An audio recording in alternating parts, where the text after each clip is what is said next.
Test. Oh, hello. You're here. I'm here. Where is that coming from? From our sound system?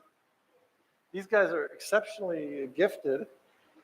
They've been here for 2 hours, making sure everything works, and most importantly, making sure the doors close after they put the wires on the. So I have some bad news. The good news is that you all made it here on time. The bad news is, unfortunately, I will not be able to join you for the pilgrimage. You may have heard of that. They tricked Pope Francis. They put a name on his desk, and they said, "There's another Francis around there somewhere. Just sign this piece of paper." And he signed the paper, and then later on, he actually found out who I was, and he was not able to reverse his decision. But it's okay. I'm here and accept whatever God's will is for the church.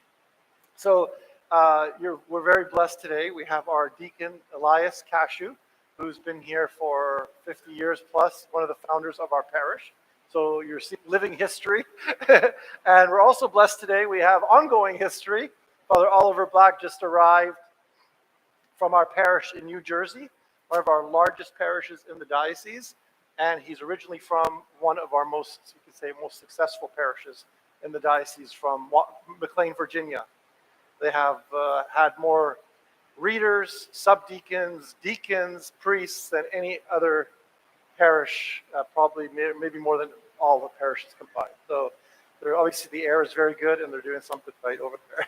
So something in the water. That's not well. What it is actually their deep faith and love for the Melkite Eastern Catholic tradition, that they celebrate Vespers together. They celebrate also include fellowship after every service so that people really feel welcome.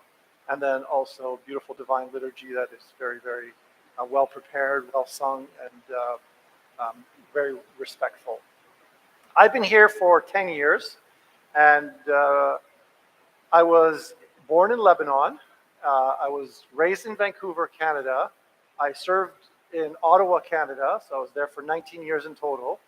And then finally God had a good sense of humor, and he said, "You know what? You had enough cold, so I'm going to send you to Orange County."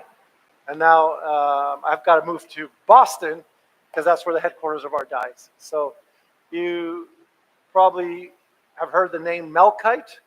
So the word Melkite comes from the Council of Chalcedon. You study a little bit of church history.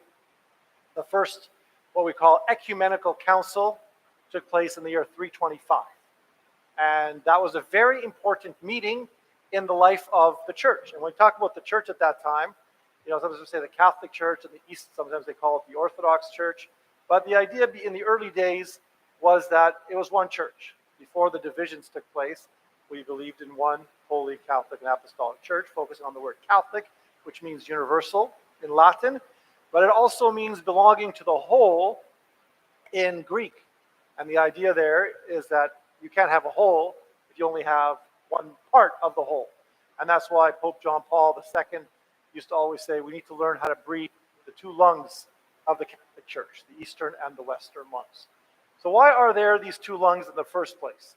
Is it very often you'll say, well, people talk about splits, they know the Protestant splits from the Church, and they think of Eastern Catholicism sometimes in the same lens.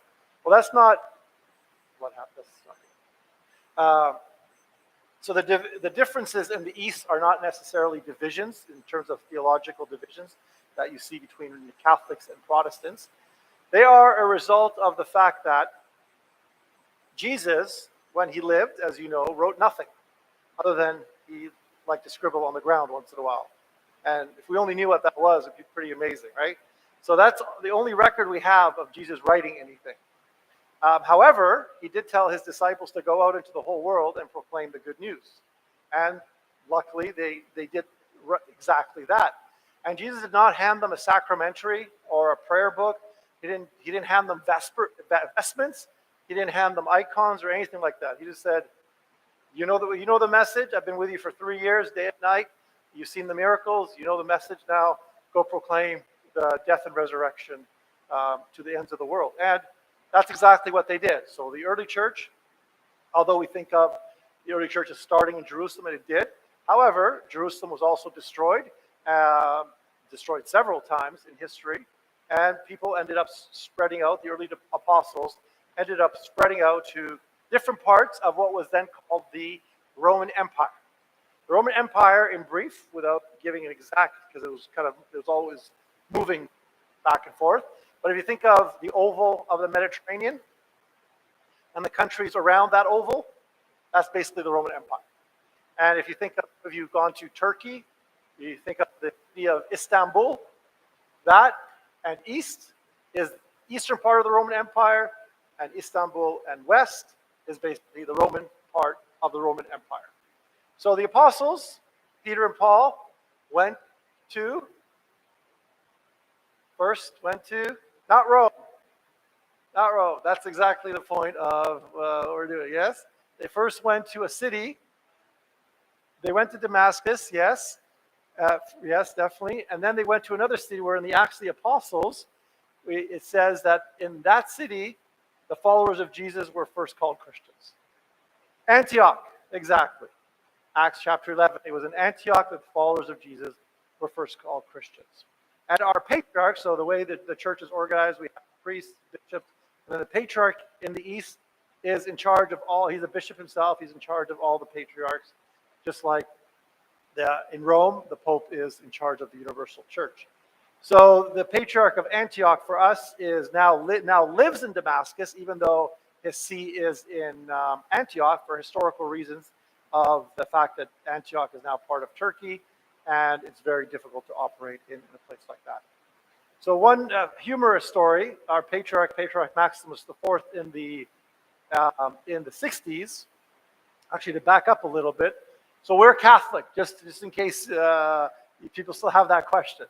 So we're Catholic, we're Eastern Catholic. So we use the Byzantine Rite of the Catholic Church. We use the Byzantine Rite. We're Catholic, but we are the city where we trace our apostolic roots to our Antioch. So our patriarch was visiting America in the 60s, and this was when all the Eastern Catholics were coming, a lot of immigration. And somebody asked him, well, what exactly does it mean to be a patriarch of Antioch? And he said, well, very simply, Peter and Paul went to Antioch before they ended up going to Rome. So if Peter had died in Antioch, today I would be the Pope. That's kind of the historical perspective of what a patriarch is and what the patriarch of Antioch is. So even before the Church of Rome was established, the Bible has, of course, an entire book by a letter to the Romans, even though it's the first letter in the New Testament canon. It's actually only the first letter because it's the longest. That's the way they organized it. But Paul wrote to Rome before he had even visited Rome. So Rome was, of course, a very important city in the growth of the Catholic Church and Christianity in general. But in those early years, Peter and Paul, none of the disciples had even gone to Rome. So first, Jesus said, get out, go into the whole world. And that's what they did. So they went to Damascus. They went to Antioch.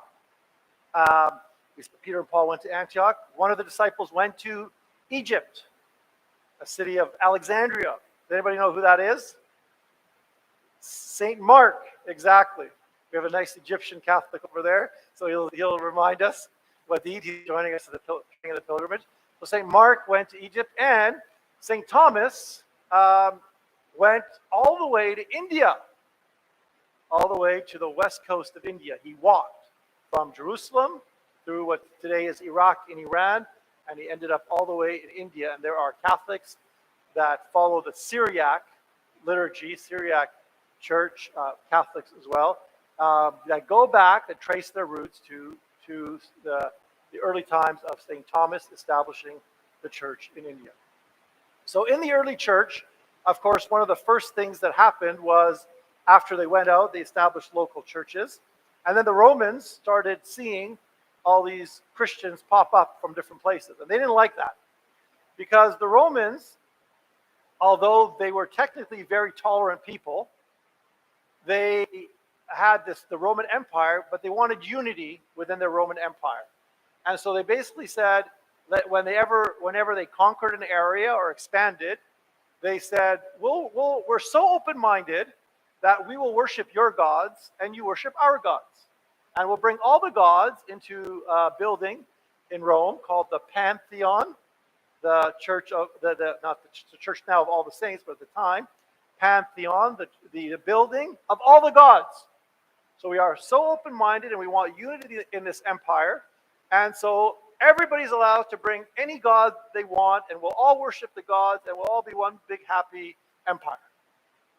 Now the Christians come along and they tell them, you guys can worship Jesus, but you have to worship all the other gods. And you also have to offer incense to the emperor, and the emperor's also God too. And the Christians said, no, we can't do that because we have only one God. God became flesh, and Jesus lived in our midst. And they said, well, not only are you ruining the harmony of the Roman Empire, you're also creating division in the Roman Empire, and also in the sense of them being very suspicious. They also felt that the Roman Empire was going to collapse because the Christians refused to worship the gods of the entire empire. So naturally, for 300 years, Christianity was being persecuted. You know the stories of the martyrs. I'm sure you've read very much about them. But for the history of the church, what's important is that in the year 311, a fellow by the name of Constantine, he was a Roman Empire. He wasn't baptized. His mother, though, was, and this is where we get to the Feast of the Cross. He was going to the eastern part of the Roman Empire, and just like all emperors at that time, they wanted to expand the empire, but also they wanted to expand their control and influence. And throughout the history of the Roman Empire, sometimes there was an emperor on the west, and sometimes there were 3 and 4. But to simplify all of it, he ended up going to the eastern part of the Roman Empire, hoping to become the one emperor of the entire Roman Empire. And on his way there, he had a vision, the vision of the cross. And he heard a voice that said, by this sign you will be victorious.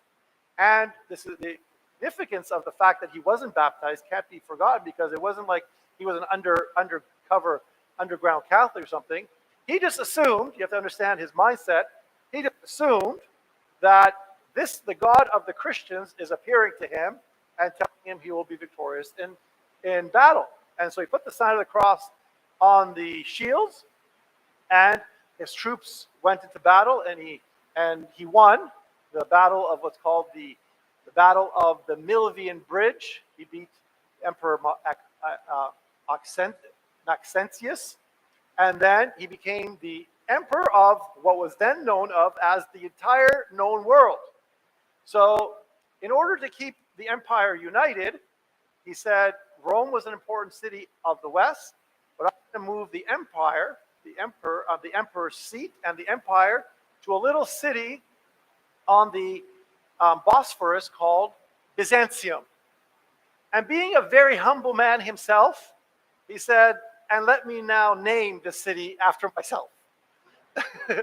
So he named it the city of Constantine, which became known as Constantinople.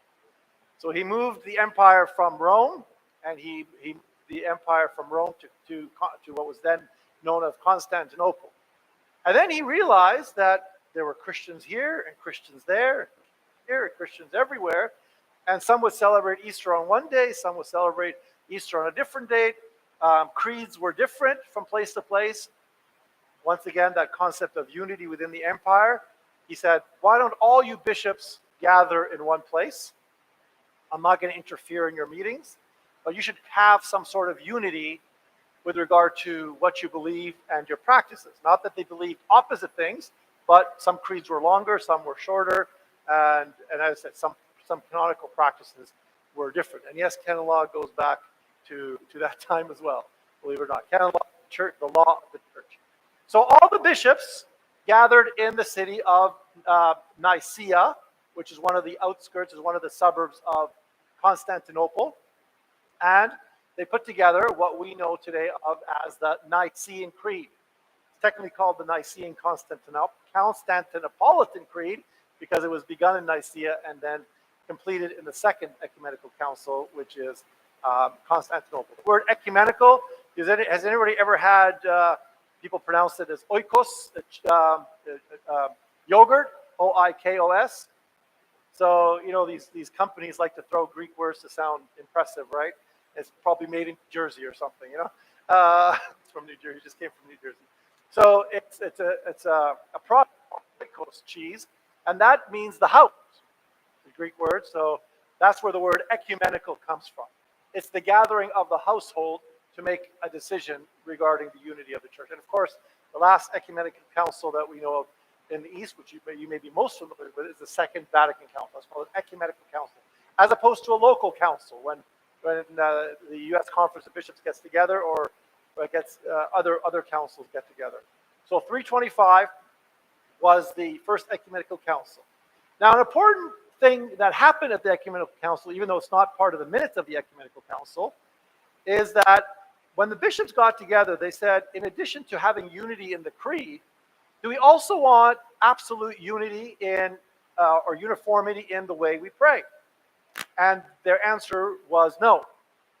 Not because they didn't like everybody being the same, but they said because these churches, one in Egypt, a bunch in Iraq, Iran, going through today Iraq, Iran, but that wasn't all the way to India, areas like Armenia, areas in what's today Greece and Turkey, and then of course in Rome.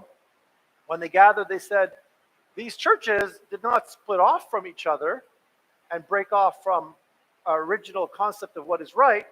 What these churches are representatives of the earliest Christian communities, founded by the apostles themselves.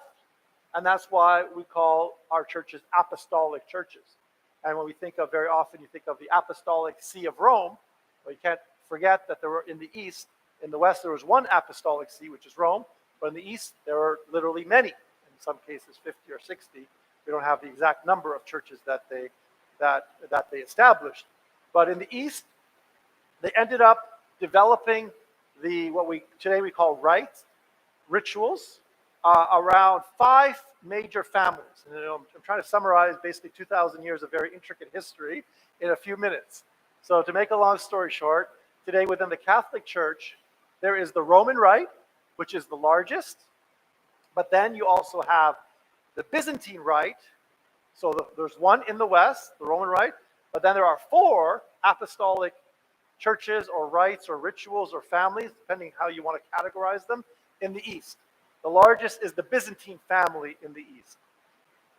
And within the Byzantine family, the reason I like to break it up that way is because within the Byzantine family, there are a variety of Catholic churches, and there are also a variety of Orthodox churches. So today, there's an unfortunate thing that's happening between Ukraine and Russia. Tragic, not just unfortunate, completely tragic. Not only in the fact that here we are in 2022, we're still having wars around the world. We haven't figured out a way to resolve those problems. But you have 2 countries that are both Catholic and Orthodox.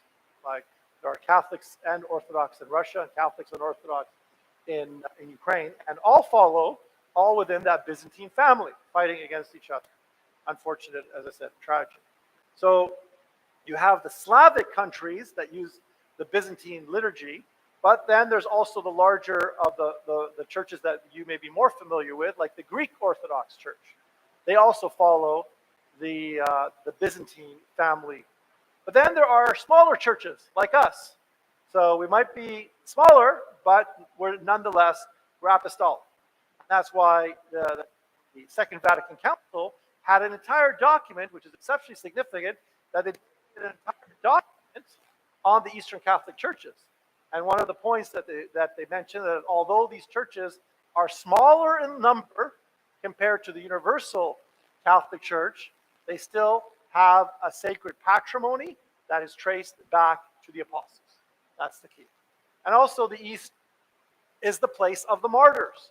So you will be going, and I'm sure you've asked yourself this question, and relatives that are, is it safe there?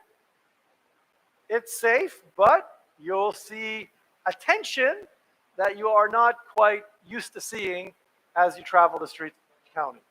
You'll see a poverty that you are not quite used to seeing, and political conflict and strife that has gone on for years and years and years.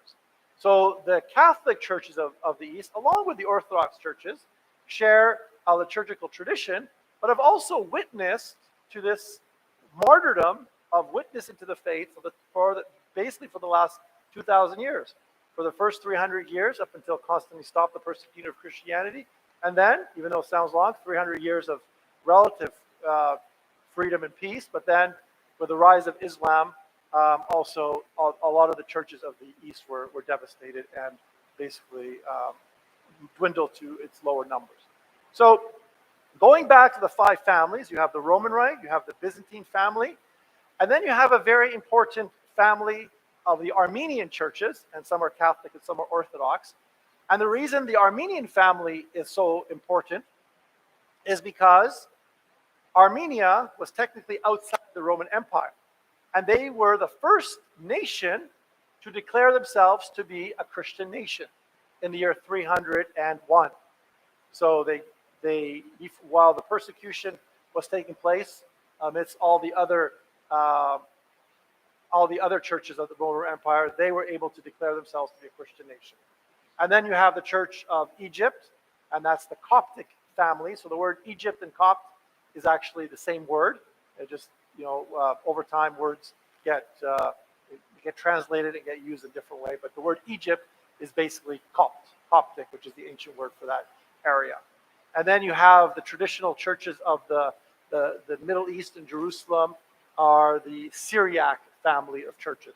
So our Patriarch Antioch has a Byzantine family and a Syriac family. And that might be a little too much detail, but just for you to know that there is a Syriac family, and that is the liturgical family, the liturgical tradition of St. Thomas and what he brought through modern-day Iraq, Iran, and all the way to India.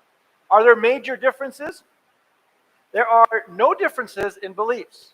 So what you'll see today in the Divine Liturgy is that, first of all, you'll see images.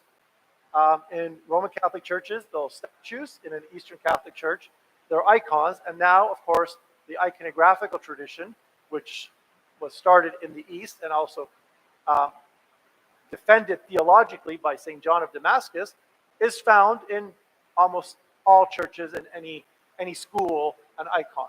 And St. John Damascus, in brief, said, as he was responding to the Muslims who don't believe in images, he said, we don't worship matter, we worship him who became matter for our salvation.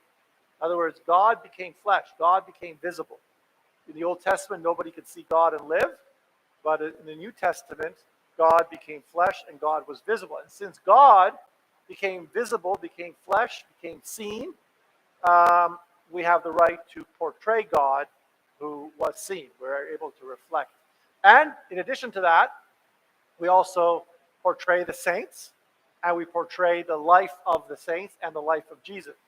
And the basic theological idea behind that is what St. Paul said, it is no longer I who lives, it is Christ who lives in me.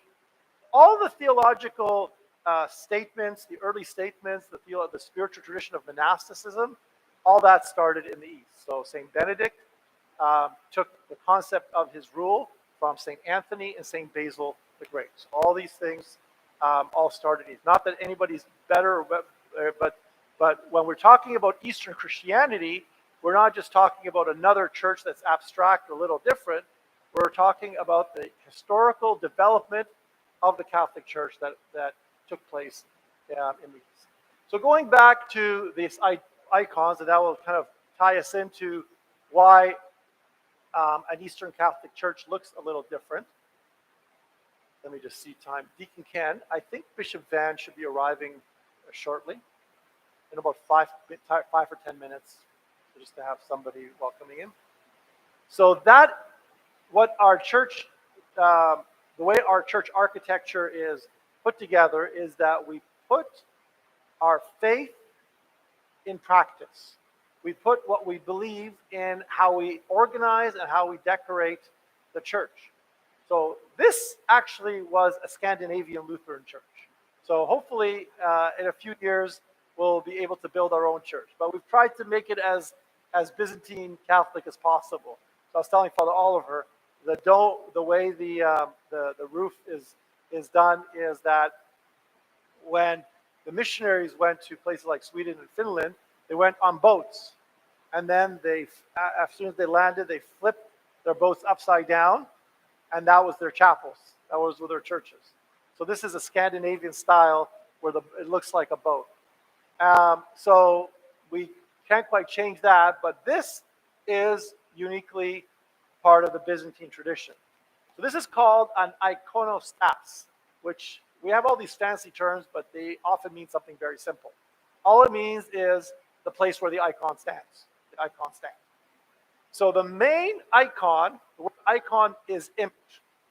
And that goes back to the book of Genesis, actually, where God created humans. If you look at there's a Greek version of the Old Testament called the Septuagint, and there's a Hebrew part of the Old Testament. So the Greek text, the word is icon, an image. So God made man in his image. In other words, God kind of looked in the mirror, and what he saw, he created. So we are an image of God. We reflect God's ability to create, his ability to love, his ability to communicate, his ability to enter into relationships with us and with each other. So Christ became flesh and became visible. And when did Christ first become flesh? It is not Christmas, by the way. Just to let you know, Christmas is not the Feast of the Incarnation. Feast of the Incarnation is right here on March 25th. That is when the Angel Gabriel appeared to Mary, and she said yes. And the Word became flesh on March 25th. It became flesh in her womb. But what the Eastern Church used to call the Feast of the Theophany, today it's when I think in the Roman writings when the Magi appeared, but that term refers to what was used to in the East as the day of celebrating the divine manifestation. So when Christ was born, Christmas today, that was when people began to be able to see God. In the Old Testament, nobody can see God and live. Well, in the New Testament, we see God. We live by seeing God. That's the irony of it. We live in Him.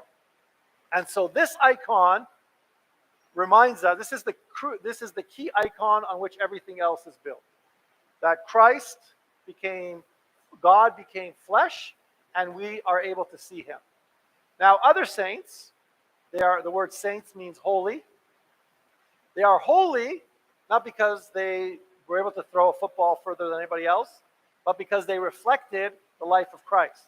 And so, in a sense, the icons emanate from this central icon of Christ.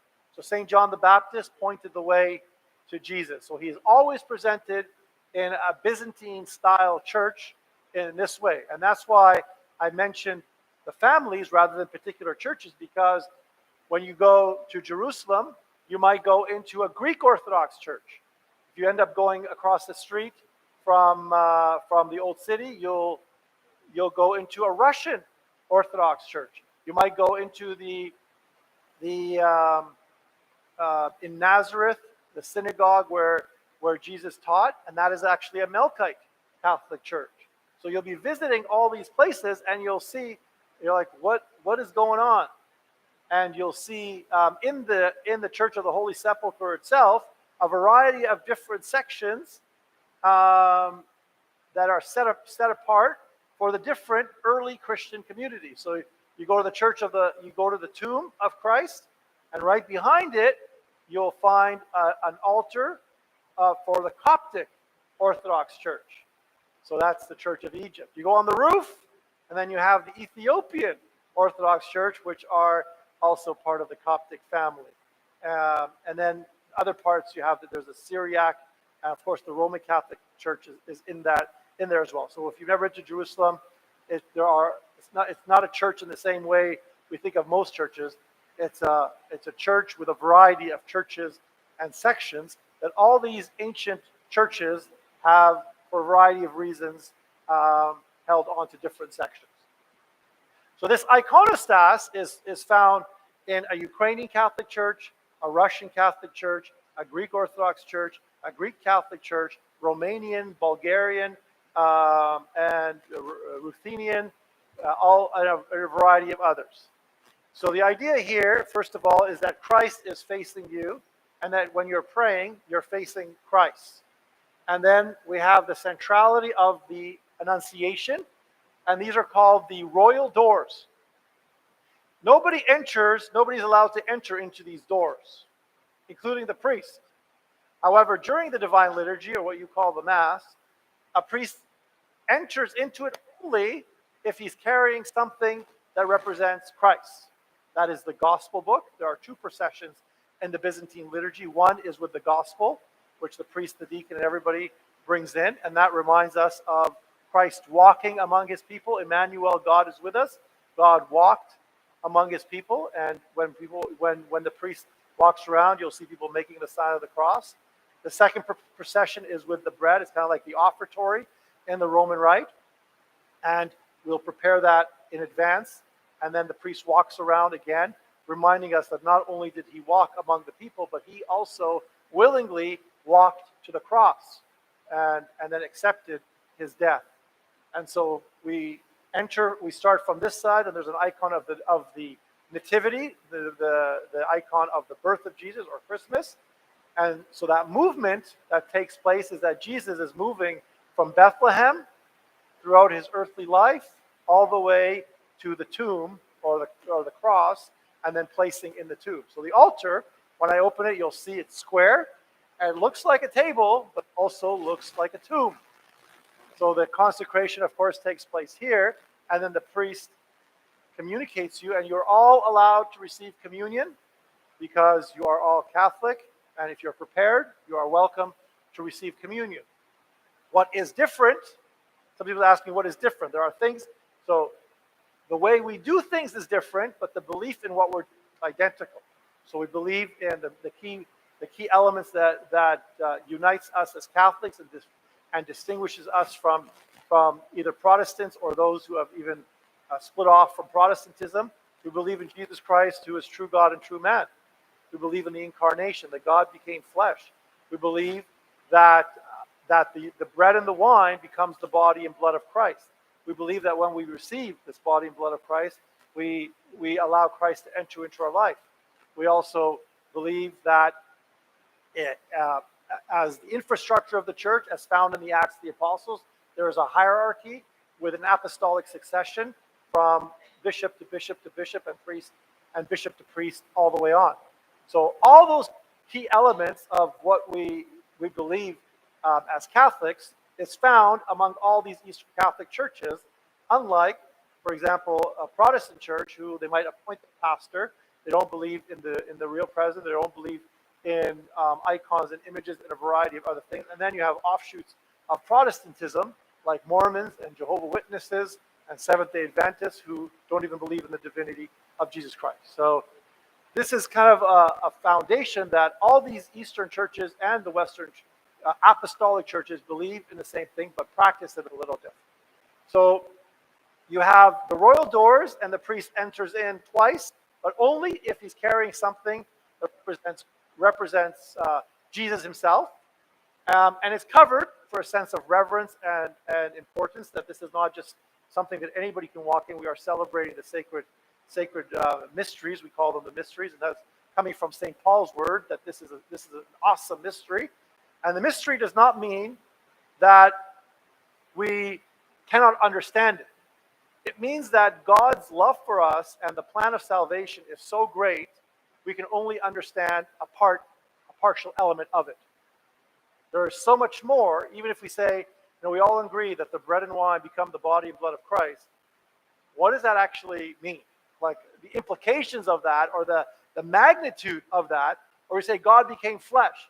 We all believe it.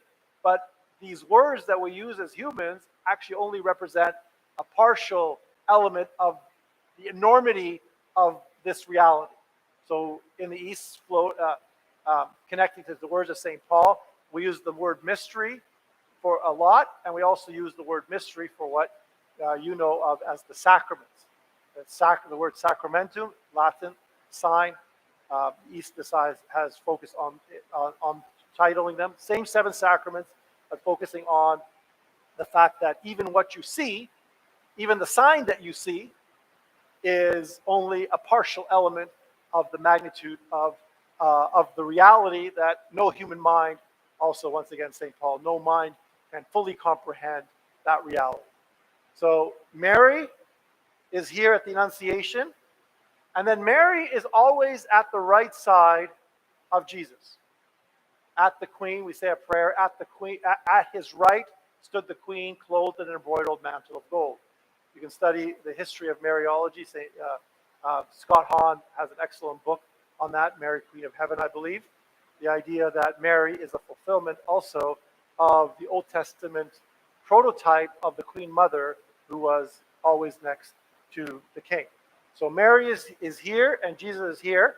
And to emphasize this dynamism or this dynamic, in the Byzantine iconographical tradition, Jesus is placed here, but wearing red, because red is the color of royalty. It's a rich color, it's a deep color. So red represents divinity, that Jesus is God.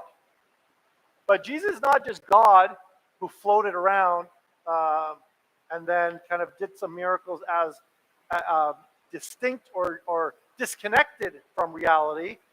The mystery of the incarnation is that God became flesh. He didn't just like hover in flesh. The Docetists, there are all these ancient heresies.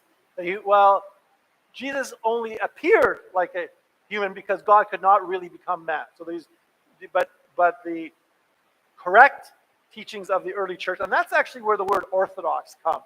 The word orthodox is the word ortheo. So like in orthodontics, what does an orthodontist do? He corrects. And doxa, well, it's actually not doxa, it's dokeo. And in the Slavic languages, they mistranslated it. And so it sounds like doxa, which is glory in Greek, but it's actually dokeo, even though it sounds the same. There's a reason for that, but we won't get into that. It's a grammatical reason. But it's dokeo, so it means the right teaching. So in the East, because the ecumenical councils took place there, they said, we are the Orthodox Church. We are the church of the right teachings. Of course, they also considered everybody considered themselves to be part of the Catholic, the universal church. So the right teaching, or the Orthodox teaching on the icons and of Jesus' divinity, is that God became flesh and he fully embraced our humanity.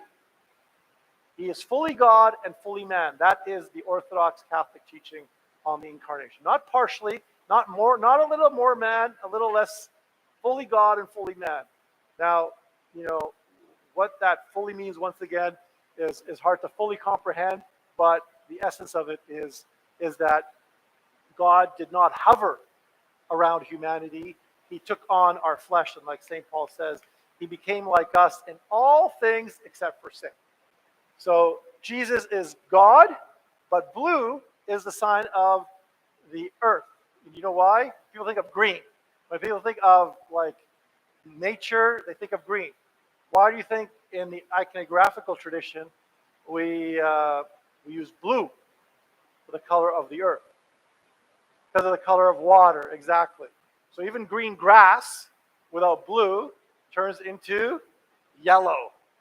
So green the basis of green is actually blue, and the majority of the earth is made of blue. So in the iconographical tradition, blue is the color of humanity. So Mary is the exact opposite. So this portrays Jesus younger. Sometimes they play around because sometimes iconographers get bored, so they kind of change the colors a bit to different ages.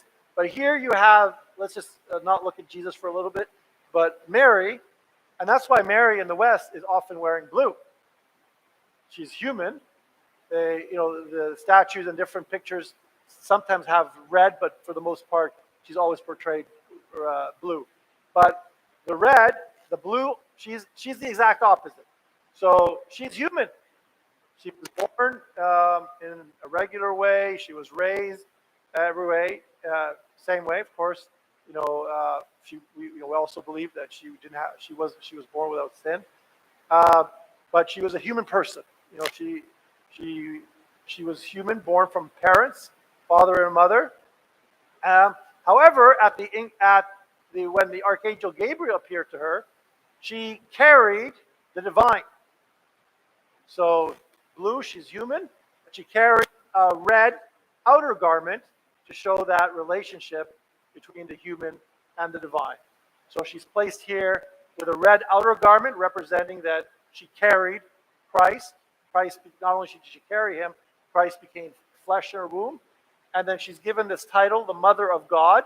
First of all, this title is a shortening of Jesus Christ, which means Jesus, that is his name, that his parents gave him, which means the Savior. And then Christ is the Old Testament preparation for the Messiah. So he is the fulfillment, once again, as St. Paul says, of the law and the prophets. That's it. Okay? Not St. Paul, actually, Christ said that. Sorry. Sometimes I get these things mixed up. Okay.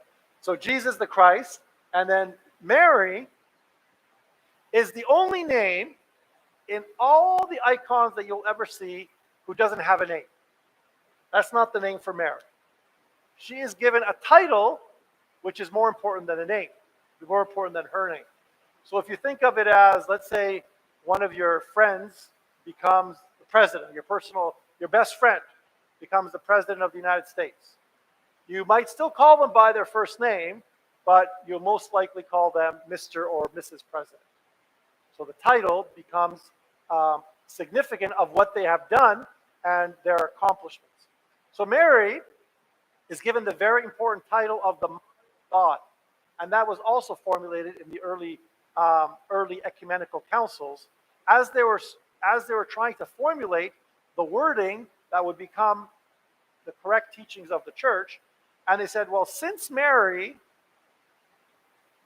gave birth to Jesus, who is fully God and fully man, because God came into the world through Mary, then we can truly say that Mary mothered God 9 months in her womb. She gave birth to him and she raised him. She was the mother of the God incarnate, or of God incarnate. So she gets this very elevated and noble title of the Mother of God. She didn't give birth or didn't create God, but the mystery of God becoming flesh took place through Mary's yes, her 9 months, and her also raising him, and also her being with him at the foot of the cross, and also with the early church. In the Byzantine tradition, in the Byzantine family, Mary is the sign of the church. So priests, this is not because I'm going to become a bishop that I wear a cross. All priests wear a cross in the East to symbolize the crucifixion of Christ, that they're carrying the cross of Christ. In the East, a bishop will wear an icon of Mary to remind us that first St. Ignatius said, where the bishop is, there is the Catholic Church. So the bishop is the source of the unity of the church, and this is in the first centuries of the church, that the bishop's icon represents the unity of the church and also represents the role of the church to bring forth Christ in the flesh. So the role of all of you is to give birth to Christ in your words, in your actions, and everything that you do. So Mary is an icon of the church. And then when we open these, so she's found here, she's found on these doors, but also when we open the royal doors, actually, Father Oliver, you can open them up. You'll find another icon of Mary, sometimes larger, sometimes smaller, and there are different styles of icons and different names of icons. The one with Mary holding her hands like this, with Christ in an icon of Christ, is called the Placentia, which means that she who is wider than the heavens. We love these theological terms that represent what we believe of not only Mary as a historical figure, but what she did. So the term Placentia, wider than the heavens, you might kind of like, anybody, I'm going to kind of throw it at you. Why would we call Mary, specifically that icon, or any icon, why would we call Mary wider than the heavens? Anybody can guess? Allow you to guess a little bit rather than give you all the answers. She bore Christ, yes, and? Queen of Heaven, maybe related. One more. You're getting very, very close. So the entire world could not contain God. God is wider and greater than the entire, everything created. So Christ, God is larger than the world that he created. And Mary carried him in her womb.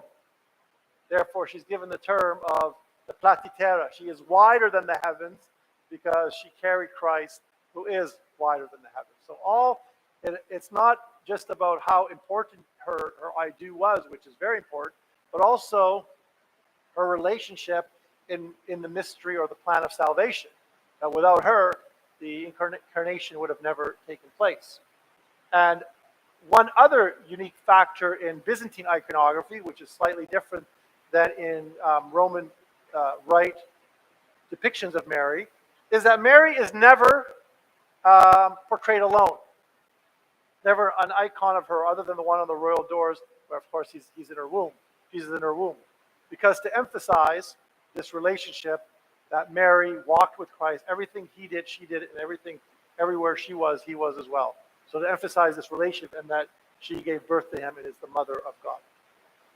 And so that's the icon of the Placentia in the back, or the icon of Christ. So once again, reflecting this idea that Mary brings together the people of God and brings together the church. There's a lot more in church history, in the liturgy, but I think I'll just start with that, and then maybe if there are any questions, we covered the early history up until 325, why there are 5 main liturgical families, some basic characteristics of what you will see in iconography, elements of the liturgy.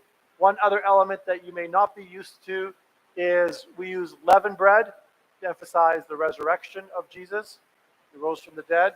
And then when you come for communion, one thing that's also different is that we don't have communion in the hands. Because we intinct, we carry a chalice, and we use leavened bread. We cut them into particles that look like a half finger, and then you come forward. You don't need to hold your hand out. And actually, in the East, you cross your hands to receive communion because you need to come as close to the priest as possible. If you don't want to receive communion, just bow your head. So I'll demonstrate with George.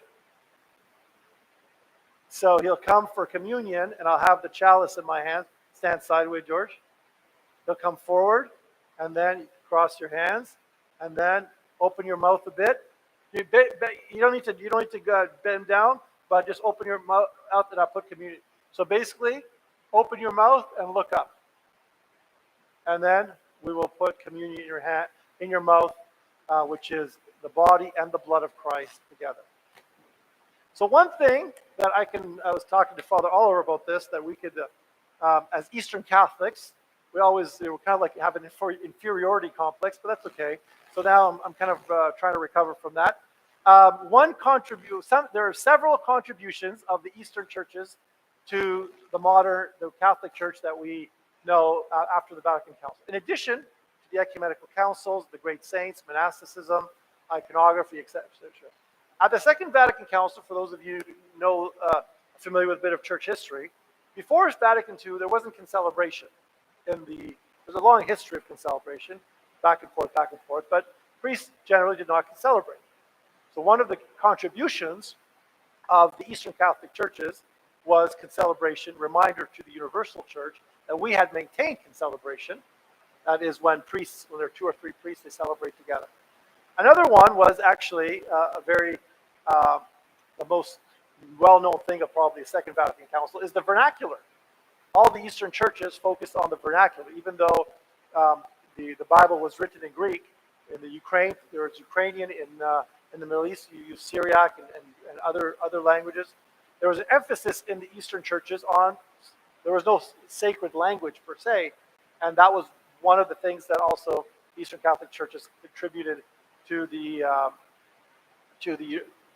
discussions of Vatican II. Also, the concept today of what's called synodality, the bishops gathering together. Unfortunately, it's gone off the rails in Germany, but that's another question.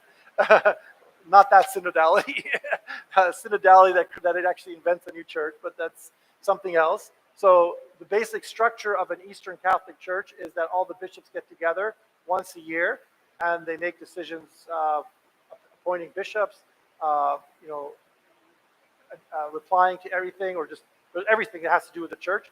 So the word synod means synodos, S-Y-N, not S-I-N, that it's a way, a path that we walk together. So that also was kind of re-emphasized after the Second Vatican Council. Synodality, the vernacular, and celebration, and I think just also in general, just the intinction as well, sorry. Yeah, that's why I got off on that tangent. I get off on tangents, sometimes I forget why I got off on them. So intinction has been maintained in the East, even in through the many years that it wasn't used in the West, or the giving of the body and blood of Christ. I know in the West, sometimes I don't think most places don't do intinction, but they give under separate the Eucharist and the chalice. Okay. Other than that, there's a lot more. I can do the preparation of the gifts in a bit, but if you have any questions, I'll kind of stop talking. It's always a good thing to stop talking. Sorry. Yes. Okay. So the main saints there are three main consistent icons in all Byzantine churches. Wherever you go to Russia, you go to Ukraine, you go to Greece, anywhere you go to San Francisco where there's the Russian Orthodox Church there, anywhere you go, the three things that you'll find that are consistent are Mary, Jesus, St. John the Baptist, but also an icon of Mary in the back. Now, as we go out in the iconostas, the icons will change depending on the name of the church. So, guess what church you're at? Church of the Holy Cross. So you put the patronal saint of the church on the icon next to Mary, to her right. And then these two doors are called so this, going back, and give you a test now. What are these doors called? The royal doors. Excellent, you passed. You get to stay. These two doors, this is where the servers and the deacons come out of, because our deacons wear kind of like a stole. We call it an orarion, and it represents the wings of the cherubim, because they're always flying around. They're always moving. So they're always, and you'll notice our deacon, he'll come out for the petitions, he'll go back in, and he'll come and lead the procession, then he'll go back in, and then he'll read the gospel and go back in. There's a lot of movement. So these doors are for the servers and the deacon, and these are called the deacon doors. Technically, the servers sit outside, but we're back and forth. So here we have on our icon screen the icons of Saint Stephen and Saint Romanos, I believe. Yeah, Saint Romanos, two early saints who were deacons. Another option is sometimes we put angels like Michael and Gabriel, or Michael and Raphael on those doors to symbolize that's the door for the deacons. So either you have deacons or you have angels that on those doors. And then depending how wide your church is, this is not a theological thing, depending whether you have if the church was a little wider, we have to get a little more creative. So we put Joseph of Arimathea and Saint Mary Magdalene, because those are two saints related to the resurrection of Jesus, the death and resurrection. The Russian churches tend to have a little higher, so they'll have another row. So here we have the communion of the 12 disciples with Christ, the high priest, in the middle. Okay, and then around the church is we call them the festal icons, the main feast days of the church. Two things you may have noticed when you first came into a church. Two things you have noticed, one question you may have had. First thing, you went like this, and you're like looking for holy water. And then you're like, what's wrong with these people? Don't they have holy water? Well, we do have holy water. It's in a sprinkler. But we don't have holy water at the entrance of the church. The basic reason for that, one thing I'm going back, so I gave you that introduction, is that Catholic traditions developed in slightly different ways in East and West. Jesus never said, make sure you have holy water as soon as you enter the church. But over the time in the West, it said holy water would be a great way to remind those walking in of our baptism. So let's put holy water in. The fact that this custom developed in the West doesn't automatically make it a universal implementing it across the entire Catholic Church, East and West. Because in the East, sometimes there are a similar concept, but expressed in a slightly different way. You may or may not have noticed that there, in addition to all the icons in the church, that there are also icons at the back of the pews. There's one of Mary and one of Jesus. Okay, actually, Carol, can you show one on the stand there? There are two icons. Okay, and there's Deacon Elias. We just said so many good things about you. You weren't here. How you're like he's like the angels hovering around, making sure Bishop Van finds finds our church. So this reverence that we all need to have as we enter the church is expressed in slightly different ways in East and West. For you come, you genuflect, you make the sign of the cross. But in the East, we do what's called metanias, or prostrations. So the idea is to bow, profound prostration, make the sign of the cross from right to the left. I'll get to that in a sec. And you reverence the icons, and then you walk in. So in other words, there's similar concepts, but expressed in different ways. And you might have asked also about, if you ask, is there a tabernacle? Is the Eucharist present? And the answer is yes. We have our tabernacles in all Byzantine-style churches. They are on the altar to keep the connection between the Eucharist that is celebrated and the Eucharist that is preserved for the sick. We do not keep communion from liturgy to liturgy to be consumed in subsequent liturgy. So all the communion that is not like it's not a science. It's just kind of an intuition. Father Oliver, can you get me the prospero, please? So we cut off the bread and we try to estimate how many will come, and then the priest, the deacons, only the priest or the deacon, technically the deacon, but if the priest can help, he helps. They consume everything, and only a few particles are left behind, so that if somebody is sick, then the priest can go give communion to them. So the idea there is the communion that you receive is from the liturgy that you celebrate. Connected there. So that's one thing. So the answer to that is yes. So holy water, the Eucharist. I think there was another. Oh yes, I think. The third was yes. One third, and I'll get. The third is, what else did you notice was not in this church that you're like, kneelers? That's another one. That actually goes back to the Council of Nicaea as well. We kind of stick, we're sticking to laws that happened 1,700 years ago. The Council of Nicaea said, don't kneel on Sunday. And so most of liturgy is celebrated on Sundays here, so we don't have kneelers. Yeah, and also between, thank you, from Pascha, even during weekdays, from the Feast of the Resurrection, Pascha, all the way to Pentecost. And in both the Roman Catholic and the Eastern Catholic, there's what's called the liturgical cycle, and that cycle is based on a certain theme called fasting and feasting. So in the West right now, there's only one major fast left, and that's the fast of Lent. But in the East, we've maintained the four traditional fasts of the church, of the early church, which is the fast before the Feast of the Dormition or the Assumption, the fast before the Feast of the Apostles, Peter and Paul, the fast before the Feast of the Resurrection, that's Lent, and also another 40-day fast before Christmas. So then you have a period of fasting, but then following that is an entire period, sometimes called the post-feast, of no fasting. So during Lent, we do a lot of prostrations, a lot of kneeling, a lot of very long services. So after that, nobody's allowed to kneel for 40 days after that, even during the weekdays. So we don't have kneelers. But another one that's very important, especially as you're going to Jerusalem. What? The cross? What about the cross? Well, there's a cross there. There's a cross there. No? Candles? We got a lot of candles. We got no shortage of candles. We have incense as well. Yeah, a lot of incense. Now, There you go. Who's that? You win free dinner tonight at Holy Cross Church. Okay. So the Station of the Cross. Why do we not have Stations of the Cross? Why? That's maybe a little complicated. I have to ask you that question. Okay.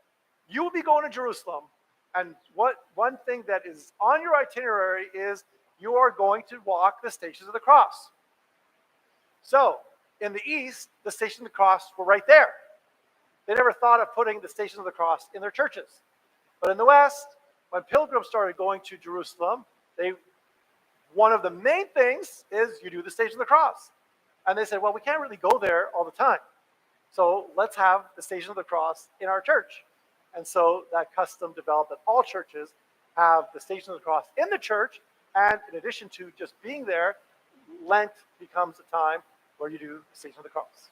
Very beautiful custom, nothing wrong with it. It's actually not only nothing wrong with it, it's an exceptionally beautiful custom, but it wasn't one of the traditions that developed in the East. And so we do the festal icons instead of that. Not instead of it, but that's how a Byzantine church is organized. Okay, so that kind of now, if you still had any ideas in your mind, we're not sure if this place is real because they don't have Station of the Cross, they don't have holy water, and we're not even sure where the tabernacle is.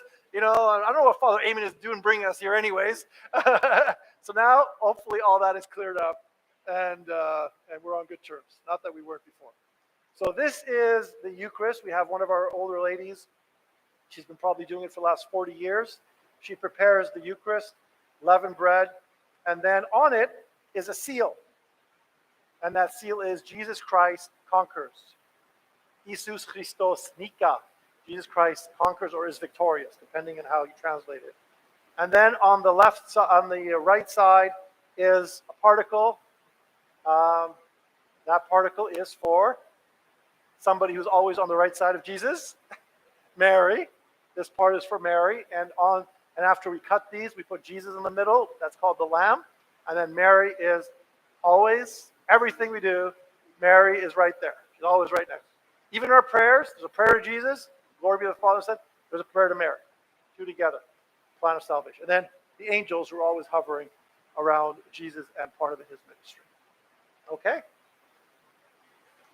Yes, I think so. So let me just see here. How much do we have time? Okay. I think what I'll do now is, you know what? Bring it out here. And I'll come back. Okay. Any questions before I'm going to do something else right now with you? Yes. One question. Okay, the Rosary. What is the Rosary? The Rosary is a summary of the 150 Psalms. So within the monastic tradition of the East, they're praying all the Psalms, and we do something slightly different. So to answer your question directly, not the actual Rosary as it developed in the West in its modern form. However, we do have a prayer rope consisting of 100 beads on it, which is black. I took mine off, but it's black, and it's called the Jesus Prayer. And that's what you also see in Jerusalem at the hands of monks or priests, and also in the stores. And it's based on the gospel of the Pharisee and the publican, where the publican sits at the back and says, have mercy. He looks, you know what, my brain is fried right now. He's not worthy to look up to heaven, and he says, have mercy. He says, God, have mercy on me, a sinner. So we combine that with the idea of Jesus. So the Jesus prayer is, Lord Jesus Christ, Son of God, have mercy on me, a sinner. So it's a repentant, repetitive prayer that is said instead of the Rosary, but that's the personal prayer of or in the East. Okay, one more question.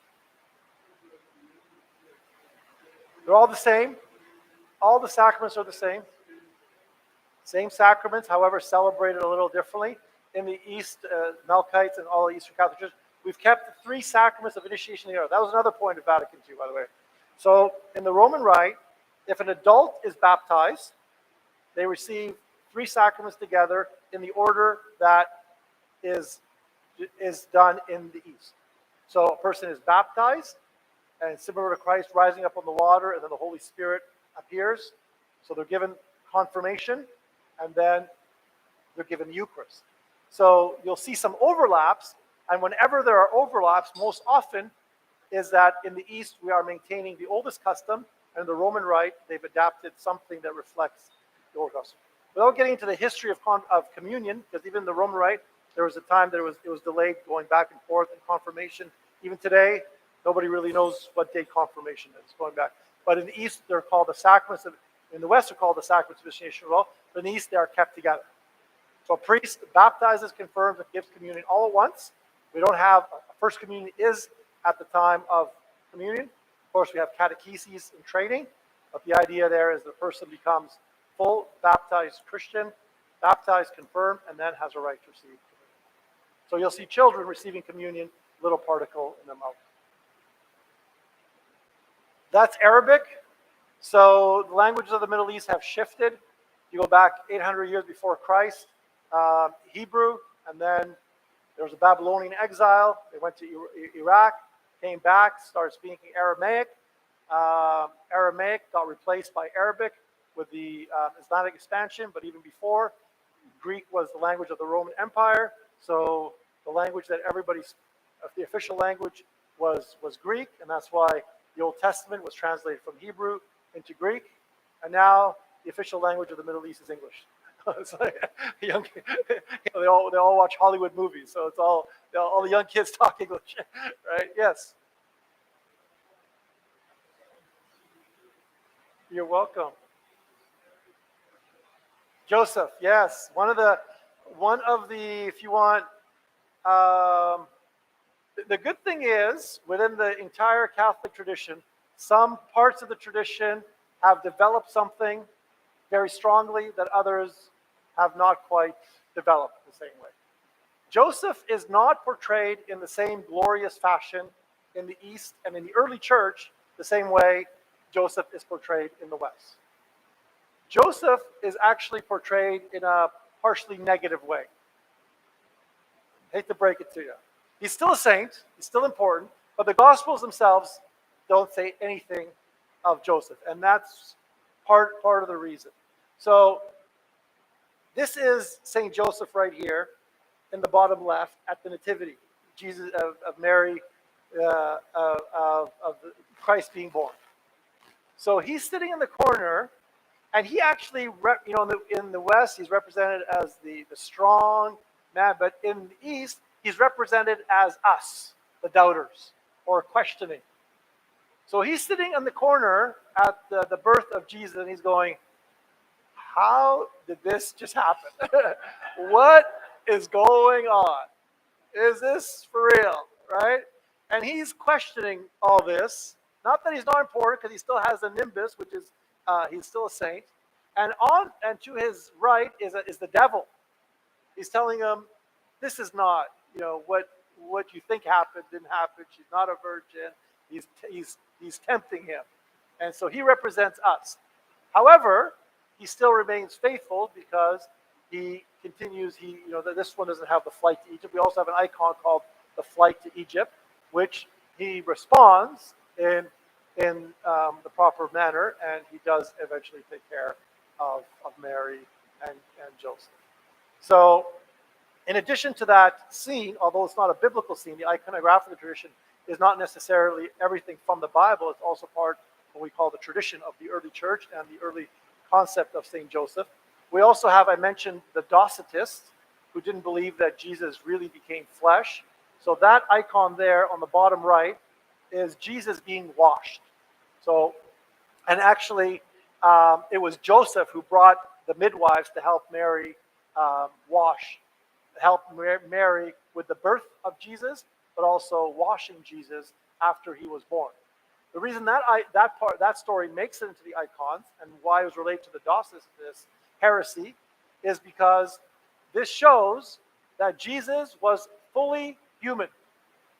That after he was born, he needed to be taken care of, he needed to be washed, he needed to be nurtured. And there's another icon, and I've also seen it in Western art, of Mary breastfeeding Jesus. Not just because, today, thinking of it as of just motherhood, but the fact that Jesus was fully mothered including being born, needing to be washed, needing to be breastfed, needing to be taken care of throughout his life. Okay? I think I better go get ready. Usually I start getting ready an hour in advance, but we will have time for more later.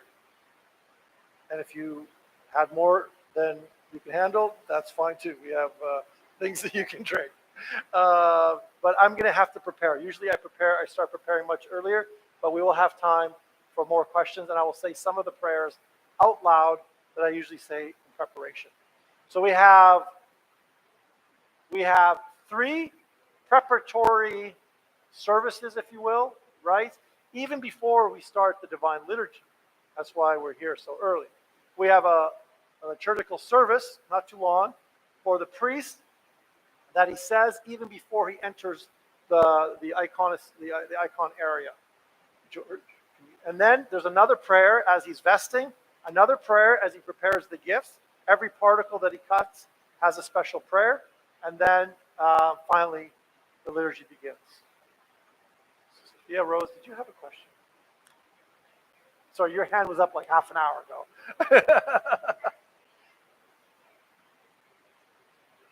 No, we don't. Technically, it's actually only the priest, reflecting that Christ was the one who distributed. Now, because our churches are much smaller, obviously the logistics of it is not like 1,000 people in church. But the priest, and then by extension also the deacon, is allowed to give out communion. But we don't have Eucharistic ministers, and even when visiting the sick, it's the priest who is supposed to be doing that. Okay, I'm going to walk backwards unless I see one more hand. Yes. Oh, right. Great. Hi. Yes. Okay, so the Maronites are the Syriac tradition. So we have Roman, Byzantine, Syriac, Armenian, and Coptic.